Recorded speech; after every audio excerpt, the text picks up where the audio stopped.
Мой потолок это чей-то пол дейді. Жаңадан жаңа құралдармен қарап істеп көру керек. Золотое яблоко бір жылда 350 миллион доллар оборот жасайды. Уақыт бөлу керек. Бұл жерде тайм-менеджменттің жетпей жатқан деген сөз. Яғни уақыт бөлек спортқа таңертең айналыс немесе кешке. Отбасыңа бөлек уақыт, одан кейін бизнеске бөлек уақыт. Бәрін жазып шығып, бөліп, осы 6 точкамен бәрін жиып қойды ғой. Любой адамның мотивациясы ол ақшаға байланбаған ешқашан. Мотивация екі жаққа бөлінеді.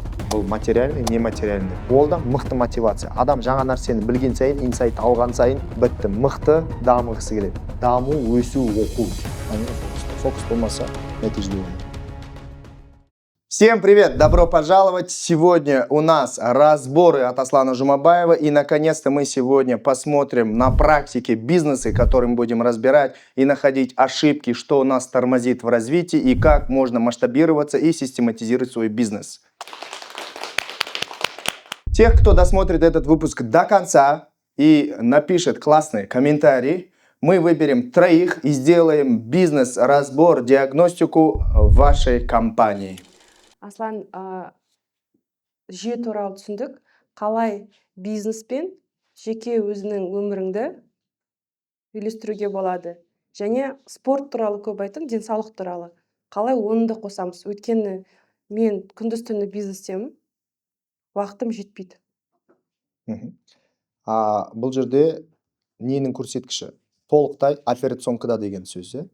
Яғни ештеңе уақыт жетпейді. Мынандай түйін бар. Ең біріншіден бүкіл ақшаның барлығын біз таба алмаймыз. Солай ма? Ақшаның барлығын. Одан кейін екіншісі қандай? Барлық жұмысты істеуге үлгермейміз.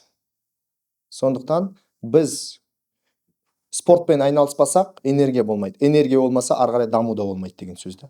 Сондықтан оның түпнұсқасы спорттан басталады. Бірақ спорт деген бұл спорт калечит, физкультура лечит дейді. Бұл жеңіл нәрседен басталу керек.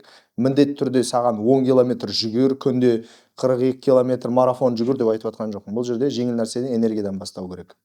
Одан кейін қалай бір-біріне үйлестіру керек, уақыт бөлу керек. Бұл жерде тайм-менеджменттің жетпей жатқан деген сөз. Яғни уақыт бөлек спортқа таңертең айналыс немесе кешке. Отбасыңа бөлек уақыт, одан кейін бизнеске бөлек уақыт. Бәрін жазып шығып, бөліп, сонда ғана болады. Яғни фокусты. Фокус болмаса, нәтиже болмайды. Бизнеске деген қызығушылығым сөнді. Қалай оны қайттан жаңғыруға болады? Реально шаршап кеттім да өзім бизнестен. Қарағым келмейді. Не істеуге болады?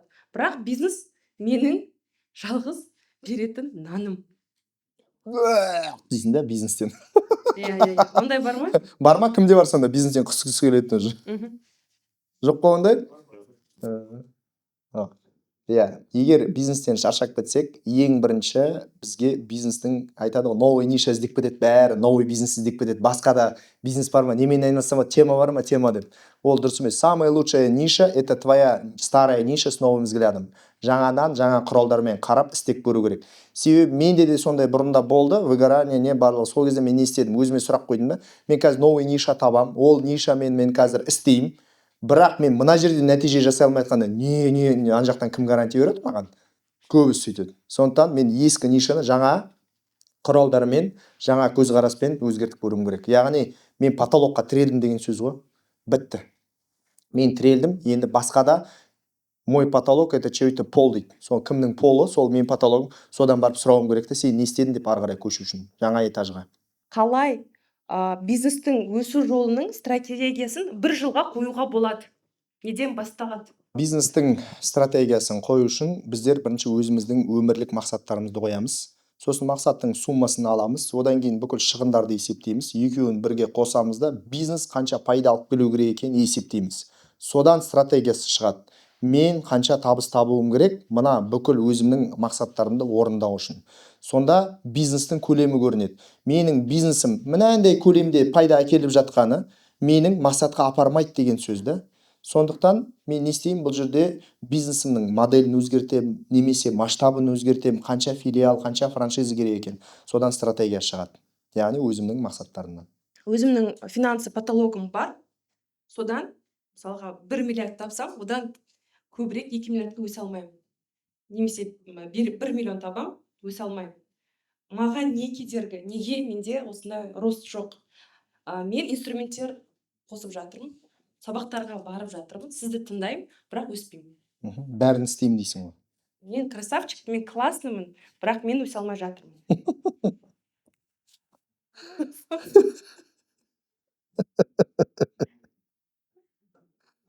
Я просто вспомнил некоторых своих учеников, которые так говорят. Почему у меня не растет? Да. Еще недовольный болып келеді ғой. Ең бірінші біз не үшін жаңа табысымыз өспейді? Себебі біз үйренген нәрсені істей береміз да. Және жаңа нәрселер немқұрайлы қараймыз. Бұрынғы жау атыспаққа ыңғайлы дейді, қазақтың мақалы бар. Сондықтан біздер үйренген нәрсеге, сол білетін нәрсеге кіріп кете береміз да, соны істей береміз да. Сол үшін ал жаңа деңгейлерін іздемейміз. Немесе бизнес модельді құрастырып үйренбегенбіз. Немесе менің кәсібімдегі модель сәйкес келмейді ана табысқа шығу. Яғни мен 10 адаммен қазір 1 миллиард тауып отырмын. 2 миллиард табу үшін 20 адам керек деген әңгіме емес. Может мен 12-ші адамды тауып, модельдің бүкіл барлығын өзгертіп, сол 12 адаммен 2 миллиардқа шығуыма болады да. Ол үшін бизнес модельді өзгерту керек. Сездім, выгорание болды, отпускке кеттім, бір апта демалып келдім, келем, бәрібір выгорание кетпейді менен. Состояние тревожности кетпейді. Отпуск алсам да әсер етпейді. Не істеуім керек? Демек бұл выгорание емес, бұл депрессия. Адам деген ойлайды, мен деген выгоранияға кетіп қалдым деп ойлайды да, сосын барады да бір демалып келеді, бірақ ол демалыста демалмаған, яғни бүкіл денесінің барлығы истощенный да. Яғни батарейкасы толған жоқ, неткен жоқ, ешқандай спорт, тамақ, ештеңеге қарамайды. Тек қана кәсіп, бизнес. Демалысқа барса да телефонның ішінде мыналар не істеп жатыр деп камераны қарайды, WhatsApp-пен жазады. Оңбағандар мен кетіп қалған кезде істеп жатсыңдар ма, істеп жатқан жоқсыңдар ма деп. Сонымен бұл жерде кім өзін танып қалды. Сондықтан бұл выгорание емес, бұл депрессия. Және де бұрынғы механизмге демалып келсең де бәрі сол қайтадан жеп қояды да сені. Сондықтан біріншіден мына жақты да түзейміз, денсаулық жағын, мына жағында, модель жағында түзейміз да, екі жақты. Біреуін түзеп, екіншісін түземесең пайда жоқ. Не сияқты ғой, машинаның 4 дөңгелегі болады ғой. Соның біреуі жарылып қалса, сен не істейсің? Запаскамен айналдыруың керек. Сен запаска жоқ, сен үшеуімен кетіп жатсың да. Одан кейін тағы біреу жарылып қалды, екеуімен кетіп жатсың. Тағы біреу соның біреуімен салбырап бар демалып келдім деп ойлайсың да. Ол жүрмейді ол. Менде мынандай сұрақ туындады. Жаңа команда бойынша определенно бір суммаға жету үшін қанша сотрудник набирать ету керек? Бір соның бір модулі бар ма, мысалы, есептеуге? Қазіргі таңда менде мысалы 26 сотрудник. Сіз немен айналысасыз? Косметика ниша. Косметика магазины. Оптом розница. Розница. Қай қалада? Қызылорда. Енді? Жоқ, былайынша енді ондай қатты проблема жоқ. Определенный суммаға жету үшін сотрудник санын қаншалықты көбейту керек? Соны есептейтін модуль бар ма? Жаңа сіз айттыңыз ғой. Мысалы, мынандай сумма істеу үшін 20 сотрудник алудың қажет жоқ, тек қана мынандай нәрсе өзгертуге болады. Соны қалай есептеу определенный керек? формула жоқ, ол деген нарыққа байланысты және нишаға байланысты. Мысалы, сіздің нишада, именно сіздің қалада онлайн, офлайн деп біріншіден бөлеміз. Содан шығады адам саны. Одан кейін қанша заявка келуге болады, қанша клиентті дүкенге кіргізуге болады. Соған байланысты да, сондықтан содан есептеледі. Ол үшін сіз өзіңіздің показательдер білуіңіз керек. Қанша сізде охват болады, охваттан қанша адам келеді, одан кейін қаншауына сатамыз, воронканы есептеуіміз керек. Сонда адам саны содан формуладан шығады да, ол декомпозиция. Адам саны содан шығады. 26 адам бұл показатель емес, непонятно. Жоқ, 26 Қалған сотрудник. показательдер. 26 сотрудник. 26 сотрудник, Бірақ бір адам қанша клиент обслуживание жасайды? Әртүрлі. Вот соны есептеу керек, қанша. Енді негізі ондай сұрақтар қойға дайындалмағам. Жаңағы неден вопрос туындаған ғой. Сол модулі бар ма? Расчеттауға қалай істеуге болады, қалай есептеуге болады? Универсальный формула жоқ. Әр нишада бөлек есептеледі. Не үшін? Себебі салаға байланысты, одан кейін қалаға байланысты, одан кейін нарыққа байланысты. Покупательская способность. Мысалы айтайық. Неде золотое яблоко. Золотое яблоко бір жылда 350 миллион доллар оборот жасайды. 3 қалада. Алматы, Шымкент, Астана. 3 қала. Не істеді? Нарыққа келді, себебі олардың жүйесі бар. Нарықтың барлығын өз астына басып алды. Себебі мықты обучение бар сотрудниктерінде, Москвадан өзінің сотрудниктерін алып келіп оқытты, местныйларды оқытты. Одан кейін екіншіден сату жүйесі бар, скрипты, CRM, одан кейін үшіншіден бұларда маркетинг, жарнама жағынан жақсы, одан кейін төртіншіден удержание, привлечение, еще удержание клиентов жақсы да, карточка береді, бонус береді, удержание береді, система мотивация, одан кейін автоматизациялары жақсы. Осы 6 точкамен бәрін жық қойды ғой. Beauty Money оған қарсы тұрам деп не істеді, қандай құрал пайдаланды, білесіз ба? Beauty Money не істеді? Золотое яблоко келген кезде Beauty Money ребрендинг жасады да несін логотипін ауыстырды ғой. Жау келе жатыр деп анау қаруын нету үшін киімін ауыстырды ғой просто. Түсініп отырсыз ба? Өзін өзгерткен жоқ. Әлі күнге дейін солай. Сондықтан мен әр сабақ сайын, сабақтан кейін біздер мегаға барамыз и көрсетемін. Міне қарама қарсы міне тұрған бірінші Beauty Moneyға кіреміз. Дәл сол товар, дәл сол адамдар сатып атқан, бірақ бірең сараң. Содан кейін қарама қарсы міне золотое яблокоға кіреміз. Міне қараңыз. Система обучения бір менеджерін сұрап аламыз, қалаймыз, сұраймыз, қандай сізде бонус? Оклад мынандай, бонус мынандай, процент мынандай. Қалай есептейсіңіз? Міне клиент бір нәрсе сатып алды ма, қалтасынан жаңағыдай наклейканы алып шығады да, QR жапсырады, солмен береді. Анау барады сатқан кезде кассадағы шиқылдатады да, солмен кім сатқанын көреді солмен. Яғни ол консультант өзінің әрбір клиент сатқан үшін бонусын алып отыр да, просто так емес, ана витринның қасында тұрған. Жоқ, ондай системаның барын қолданамыз. Бонусная система, мотивационная Вот программа. сіз оны қолданасыз, бірақ сіз олар сияқты 150 миллион доллар таппайсыз. Неге? Сұрақ. Жоқ, нормально негізі. Жылдан жылға көтеріліп келе жатырмыз. Шүкір ғой, Иә. А что вы хотите, соған байланысты ғой. Бұлар просто бұлардың бізде қандай қорқынышым бар мен, бұлар федеральный игроктар. Федеральный игрок Российский Федерация бойынша номер 1 ойыншылар ғой. Бұлардың ақшалары бар. Мысалы, Яндекс кірді нарыққа, келді біздің бүкіл таксопарктың барлығын астына басып алып, немесе банкротқа дейін апарды.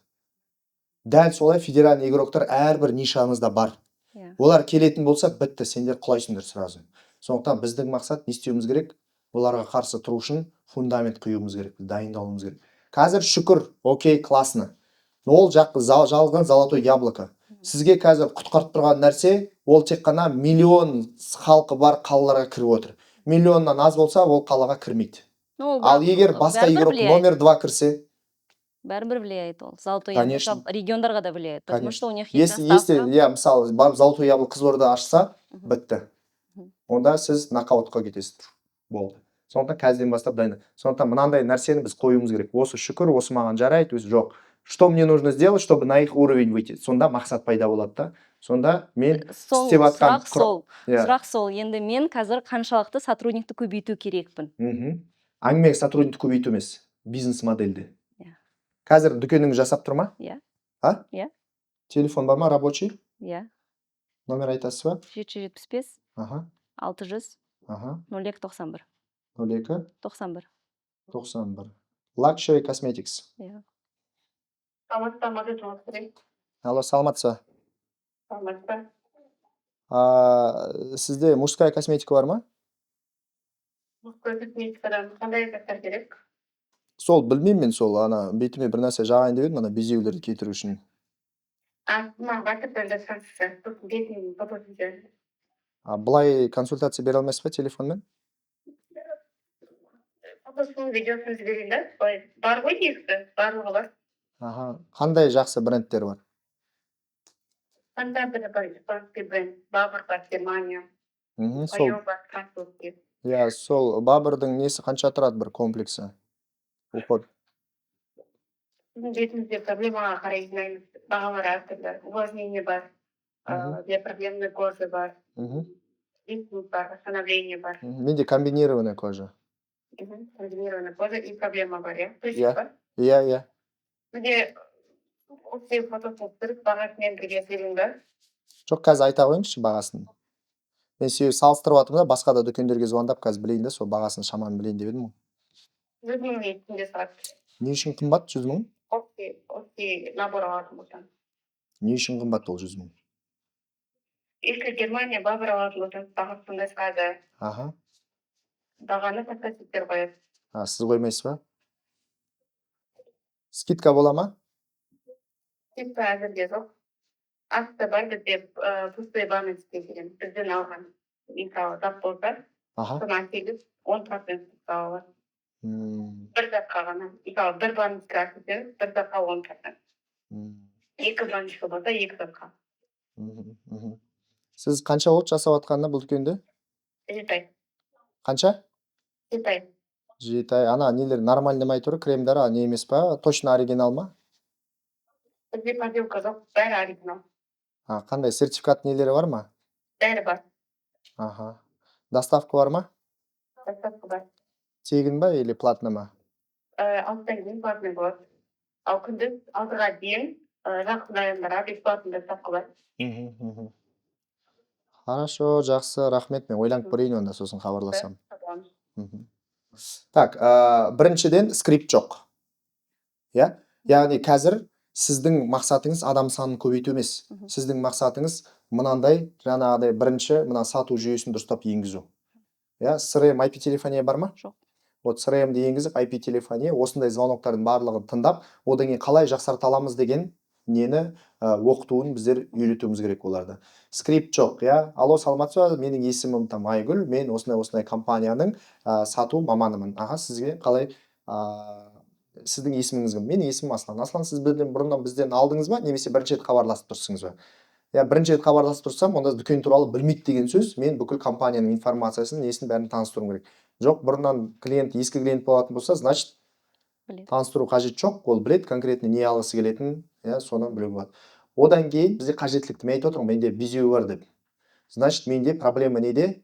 Самоуверенность жоқ, өзіме сенімділік. Значит, менде безеу болса, менде проблема, триггер, сол проблемаға басу керек та маған. Міне қараңыз, 100 мың жаңағы қымбат деп айтқан кезде соны отработка жасау керек та.